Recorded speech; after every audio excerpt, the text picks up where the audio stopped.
நான் தங்கள் முன் பேசப்போற தலைப்பு வீரபாண்டிய கட்டபொம்மன். தமிழ்நாட்டில் என்றும் மொழிடும் பெயர் வீரபாண்டிய கட்டபொம்மன். அவர் 1760 பாளையங்கோட்டையில் பிறந்தார். சிறு வயதிலிருந்தே நேர்மையான பழக்கங்கள் கொண்டவர். அவர் மக்களை நேசித்த அரசராக இருந்தார்.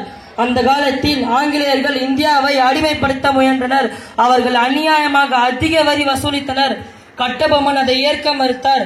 ஜாக்சன் துரை இவரிடம் வரி கேட்ட போது, கிஸ்தி, திரை, வரி, வட்டி, வானம் பொழிகிறது, பூமி விளைகிறது, உனக்கேன் கொடுப்பது கிஸ்தி?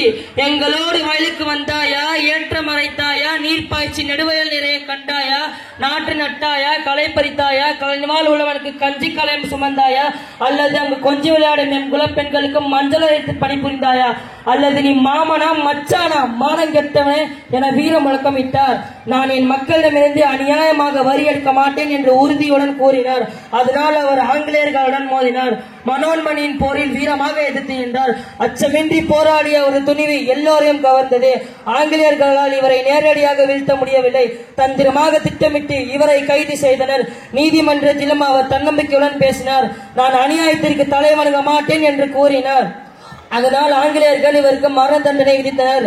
1799 கைதாரில் தூக்கிலிடப்பட்டார். அவரது தியாகம் ஒவ்வொரு தமிழரின் இதயத்தில் நிலைத்தது. கட்டபொம்மன் வீரத்திற்கும் நீதிக்கும் அடையாளமாவார். அவர் போல் அஞ்சாமை, நேர்மை, தேசப்பற்று வேண்டும். சிரமம் வந்தாலும் அநியாயத்திற்கு தலை வணங்காதீர். கட்டபொம்மன் வாழ்ந்தார் வீரத்திற்காக, இறந்தார் சுதந்திரத்திற்காக. நாம் அனைவரும் அவரது பாதையை பின்பற்றுவோம். அனைவருக்கும் 79ஆம் ஆண்டு சுதந்திர நல்வாழ்த்துக்கள். நன்றி.